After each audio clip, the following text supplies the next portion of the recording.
The Mysterious Island by Jules Verne, Part 2, Chapter 18.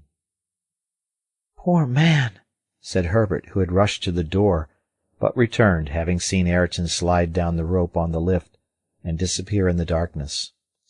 "He will come back," said Cyrus Harding. "Come now, Captain," exclaimed Pencroft. "What does that mean? What? Wasn't it Ayrton who threw that bottle into the sea? Who was it, then?" Certainly, if ever a question was necessary to be made, it was that one. "It was he," answered Neb. "Only that unhappy man was half mad." "Yes," said Herbert, "and he was no longer conscious of what he was doing." "It can only be explained in that way, my friends," replied Harding quickly. "And I understand now how Ayrton was able to point out exactly the situation of Tabor Island, since the events which had preceded his being left on the island had made it known to him."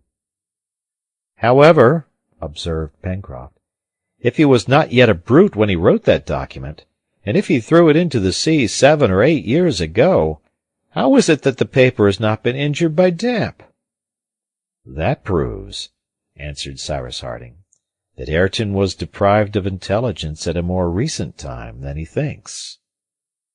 "Of course it must be so," replied Pencroft. "Without that the fact would be unaccountable." "Unaccountable indeed," answered the engineer, who did not appear desirous to prolong the conversation. "But has Ayrton told the truth?" asked the sailor. "Yes," replied the reporter. "The story which he has told is true in every point. I remember quite well the account in the newspapers of the yacht expedition undertaken by Lord Glenarvan, and its result." "Ayrton has told the truth," added Harding. "Do not doubt it, Pencroft, for it was painful to him. People tell the truth when they accuse themselves like that." The next day, the 21st of December, the colonists descended to the beach, and having climbed the plateau they found nothing of Ayrton. He had reached his house in the corral during the night, and the settlers judged it best not to agitate him by their presence. Time would doubtless perform what sympathy had been unable to accomplish. Herbert, Pencroft, and Neb resumed their ordinary occupations. On this day the same work brought Harding and the reporter to the workshop at the Chimneys. "Do you know, my dear Cyrus," said Gideon Spilett, "that the explanation you gave yesterday on the subject of the bottle has not satisfied me at all. How can it be supposed that the unfortunate man was able to write that document and throw the bottle into the sea without having the slightest recollection of it?" "Nor was it he who threw it in, my dear Spilett." "You think, then—" "I think nothing. I know nothing," interrupted Cyrus Harding. "I am content to rank this incident among those which I have not been able to explain to this day." "Indeed, Cyrus," said Spilett, "these things are incredible. Your rescue, the case stranded on the sand, Top's adventure, and lastly this bottle. Shall we never have the answer to these enigmas?" "Yes," replied the engineer quickly. "Yes, even if I have to penetrate into the bowels of this island." "Chance will perhaps give us the key to this mystery." "Chance? Spilett! I do not believe in chance, any more than I believe in mysteries in this world. There is a reason for everything unaccountable which has happened here, and that reason I shall discover. But in the meantime we must work and observe." The month of January arrived. The year 1867 commenced. The summer occupations were assiduously continued. During the days which followed, Herbert and Spilett, having gone in the direction of the corral, ascertained that Ayrton had taken possession of the habitation which had been prepared for him. He busied himself with the numerous flock confided to his care, and spared his companions the trouble of coming every 2 or 3 days to visit the corral. Nevertheless, in order not to leave Ayrton in solitude for too long a time, the settlers often paid him a visit. It was not unimportant, either, in consequence of some suspicions entertained by the engineer and Gideon Spilett, that this part of the island should be subject to a surveillance of some sort, and that Ayrton, if any incident occurred unexpectedly, should not neglect to inform the inhabitants of Granite House of it. Nevertheless, it might happen that something would occur which it would be necessary to bring rapidly to the engineer's knowledge. Independently of facts bearing on the mystery of Lincoln Island, many others might happen, which would call for the prompt interference of the colonists, such as the sighting of a vessel, a wreck on the western coast, the possible arrival of pirates, etc. Therefore Cyrus Harding resolved to put the corral in instantaneous communication with Granite House. It was on the 10th of January that he made known his project to his companions. "Why, how are you going to manage that, Captain?" asked Pencroft. "Do you by chance happen to think of establishing a telegraph?" "Exactly so," answered the engineer. "Electric?" cried Herbert. "Electric," replied Cyrus Harding. "We have all the necessary materials for making a battery, and the most difficult thing will be to stretch the wires, but by means of a draw plate I think we shall manage it." "Well, after that," returned the sailor, "I shall never despair of seeing ourselves some day rolling along on a railway." They then set to work, beginning with the most difficult thing, for, if they failed in that, it would be useless to manufacture the battery and other accessories. The iron of Lincoln Island, as has been said, was of excellent quality, and consequently very fit for being drawn out. Harding commenced by manufacturing a draw plate, that is to say, a plate of steel pierced with conical holes of different sizes, which would successively bring the wire to the wished-for tenacity. This piece of steel, after having been tempered, was fixed in as firm a way as possible in a solid framework planted in the ground, only a few feet from the great fall, the motive power of which the engineer intended to utilize. In fact, as the fulling mill was there, although not then in use, its beam moved with extreme power would serve to stretch out the wire by rolling it round itself. It was a delicate operation and required much care. The iron, prepared previously in long thin rods, the ends of which were sharpened with the file, having been introduced into the largest hole of the draw plate, was drawn out by the beam which wound it around itself, to a length of 25 or 30 feet, then unrolled, and the same operation was performed successively through the holes of a less size. Finally, the engineer obtained wires from 40 to 50 feet long, which could be easily fastened together and stretched over the distance of 5 miles, which separated the corral from the bounds of Granite House. It did not take more than a few days to perform this work, and indeed as soon as the machine had been commenced, Cyrus Harding left his companions to follow the trade of wire drawers, and occupied himself with manufacturing his battery. It was necessary to obtain a battery with a constant current. It is known that the elements of modern batteries are generally composed of retort coal, zinc, and copper.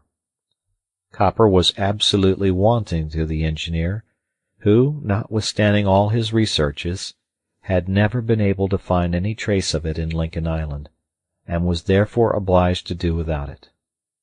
Retort coal, that is to say, the hard graphite which is found in the retorts of gas manufactories after the coal has been dehydrogenized, could have been obtained, but it would have been necessary to establish a special apparatus involving great labor. As to zinc, it may be remembered that the case found at Flotsam Point was lined with this metal, which could not be better utilized than for this purpose. Cyrus Harding, after mature consideration, decided to manufacture a very simple battery, resembling as nearly as possible that invented by Becquerel in 1820, and in which zinc only is employed. The other substances, azotic acid and potash, were all at his disposal. The way in which the battery was composed was as follows, and the results were to be attained by the reaction of acid and potash on each other. A number of glass bottles were made, and filled with azotic acid. The engineer corked them by means of a stopper, through which passed a glass tube, bored at its lower extremity, and intended to be plunged into the acid by means of a clay stopper secured by a rag. Into this tube, through its upper extremity, he poured a solution of potash, previously obtained by burning and reducing to ashes various plants, and in this way the acid and potash could act on each other through the clay. Cyrus Harding then took 2 slips of zinc, one of which was plunged into azotic acid, the other into a solution of potash. A current was immediately produced, which was transmitted from the slip of zinc in the bottle to that in the tube, and the 2 slips having been connected by a metallic wire, the slip in the tube became the positive pole, and that in the bottle the negative pole of the apparatus. Each bottle, therefore, produced as many currents as united could be sufficient to produce all the phenomena of the electric telegraph. Such was the ingenious and very simple apparatus constructed by Cyrus Harding, an apparatus which would allow them to establish a telegraphic communication between Granite House and the corral. On the 6th of February was commenced the planting along the road to the corral of posts furnished with glass insulators and intended to support the wire. A few days after, the wire was extended, ready to produce the electric current at a rate of 20,000 miles a second. 2 batteries had been manufactured, one for Granite House, the other for the corral, for if it was necessary the corral should be able to communicate with Granite House, it might also be useful that Granite House should be able to communicate with the corral. As to the receiver and manipulator, they were very simple. At the 2 stations the wire was wound round a magnet, that is to say, round a piece of soft iron surrounded with a wire. The communication was thus established between the 2 poles. The current, starting from the positive pole, traversed the wire, passed through the magnet which was temporarily magnetized, and returned through the earth to the negative pole. If the current was interrupted, the magnet immediately became unmagnetized. It was sufficient to place a plate of soft iron before the magnet, which, attracted during the passage of the current, would fall back when the current was interrupted. This movement of the plate thus obtained, Harding could easily fasten to it a needle arranged on a dial, bearing the letters of the alphabet, and in this way communicate from one station to the other. All was completely arranged by the 12th of February. On this day, Harding, having sent the current through the wire, asked if all was going on well at the corral, and received in a few moments a satisfactory reply from Ayrton. Pencroft was wild with joy, and every morning and evening he sent a telegram to the corral, which always received an answer. This mode of communication presented 2 very real advantages. Firstly, because it enabled them to ascertain that Ayrton was at the corral, and secondly, that he was thus not left completely isolated. Besides, Cyrus Harding never allowed a week to pass without going to see him, and Ayrton came from time to Granite House, where he always found a cordial welcome. The fine season passed away in the midst of the usual work. The resources of the colony, particularly in vegetables and corn, increased from day to day, and the plants brought from Tabor Island had succeeded perfectly. The plateau of Prospect Heights presented an encouraging aspect. The 4th harvest had been admirable, and it may be supposed that no one thought of counting whether the 400,000 millions of grains duly appeared in the crop. However, Pencroft had thought of doing so, but Cyrus Harding having told him that even if he managed to count 300 grains a minute, or 9,000 an hour, it would take him nearly 5,500 years to finish his task, the honest sailor considered it best to give up the idea. The weather was splendid, the temperature very warm in the daytime, but in the evening the sea breezes tempered the heat of the atmosphere and procured cool nights for the inhabitants of Granite House. There were, however, a few storms, which, although they were not of long duration, swept over Lincoln Island with extraordinary fury.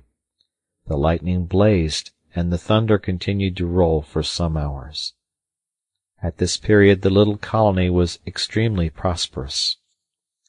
The tenants of the poultry yard swarmed, and they lived on the surplus, but it became necessary to reduce the population to a more moderate number.